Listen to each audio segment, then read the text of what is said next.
কে ব্যানার্জি, হাসি মুখে হাসি নেই কেন? মুখার্জি, ছেলে আনএমপ্লয়েড।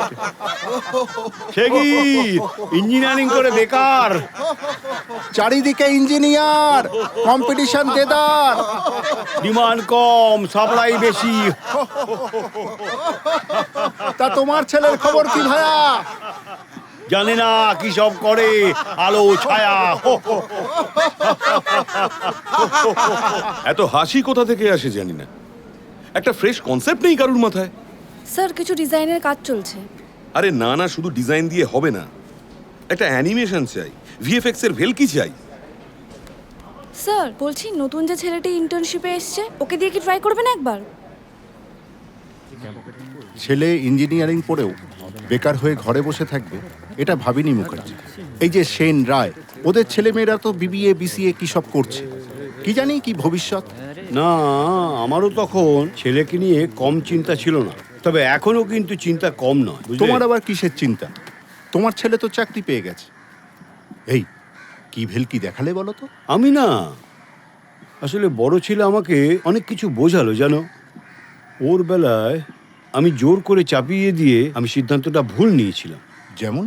বাবা, তুমি কিন্তু ফালতু ফালতু ভাইকে নিয়ে টেনশন করছো।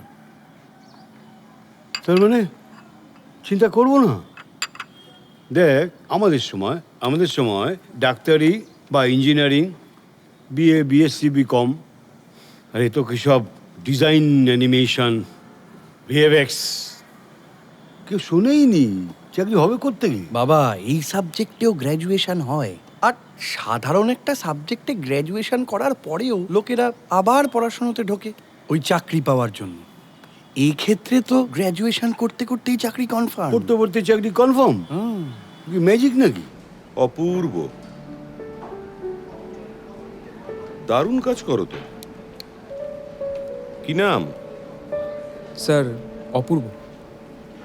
বাবা মা তো নিশ্চয়ই ভীষণ গর্বিত তোমাকে নিয়ে। না না স্যার, যখন নিজের পায়ে দাঁড়ায়নি তখন ওনারা চিন্তায় ছিলেন, এখন তারও বেশি চিন্তায়। ইন্টারেস্টিং। কিসের চিন্তা? আমার স্টেবিলিটি নিয়ে। কতজন চেনেন বলুন তো স্যার এই ফিল্ডটাকে? চিন্তা হবে না? করোনার সময় তো মানুষ বুঝতে পেরেছে, সমস্ত ইন্ডাস্ট্রি বন্ধ হয়ে গেলেও ডিজাইন, অ্যানিমেশন, ভিএফএক্স নিয়েই তখন মানুষ বেঁচে ছিল।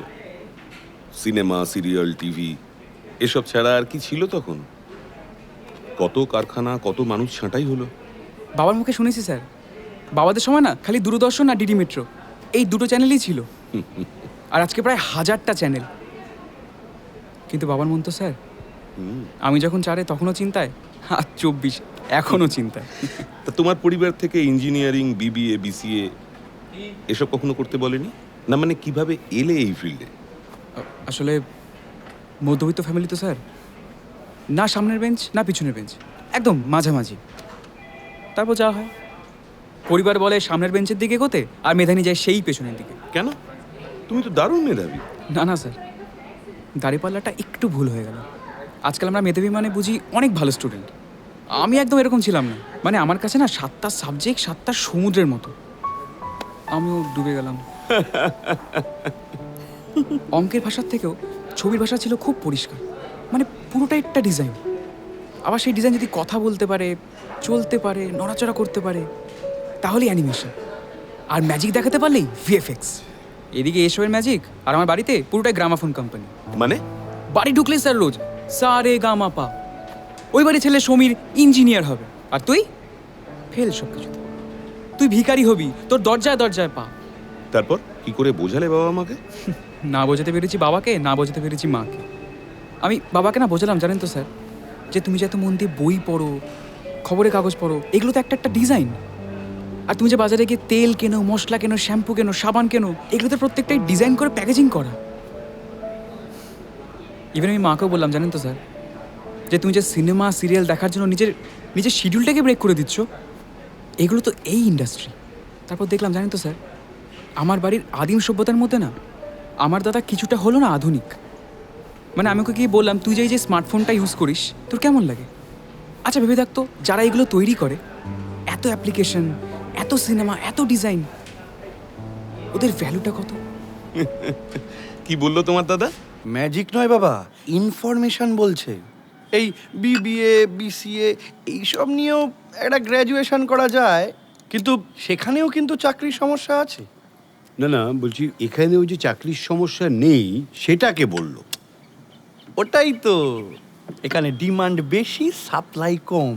এখানে ওই গ্র্যাজুয়েশন শেষ করার আগেই ওই একটা ইন্টার্নশিপে ঢুকিয়ে দেওয়া হয়, যাতে করে ওই গ্র্যাজুয়েশন কমপ্লিট করার সঙ্গে সঙ্গেই চাকরি শুরু করতে পারে। না, আমি বলছি যে জব স্টেবিলিটি আছে তো? স্টেবিলিটি তো আছেই, স্কোপ আনলিমিটেড। না, ছেলেটা বাইরে চলে যাবে সেটাই। সে কি গো, ছেলেটা কি খাবে, কি পড়বে ওখানে?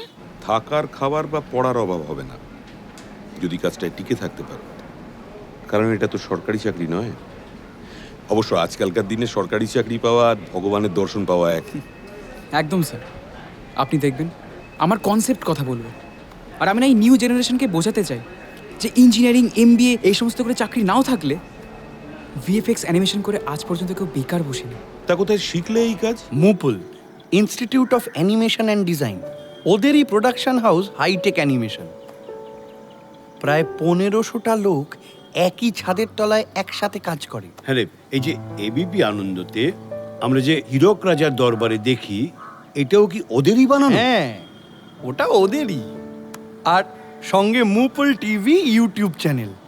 আর শুধু এবিপি আনন্দ নয়, আরো বড় বড় চ্যানেল যেমন পোগো, নিকেলোডিয়ান, কার্টুন নেটওয়ার্ক, সোনি বাবা, এই সব বড় বড় চ্যানেলের বেশিরভাগ অ্যানিমেশন এদেরই করা। আমার একটু দেরি হয়ে গেল স্যার, ইচ্ছা ছিল মাধ্যমিকের পরেই করার, কিন্তু পরিবারকে মানিয়ে উঠতে পারিনি স্যার।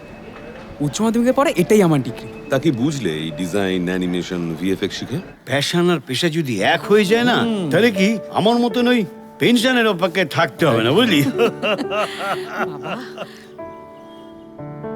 ইঞ্জিনিয়ারিং, এমবিএ বা সরকারি চাকরি পান বা না পান, আমাদের সব সময় পাশে পাবেন মুপল institute of animation and design. আমরা শুধু চাকরি দিই না, ভবিষ্যতও গড়ি।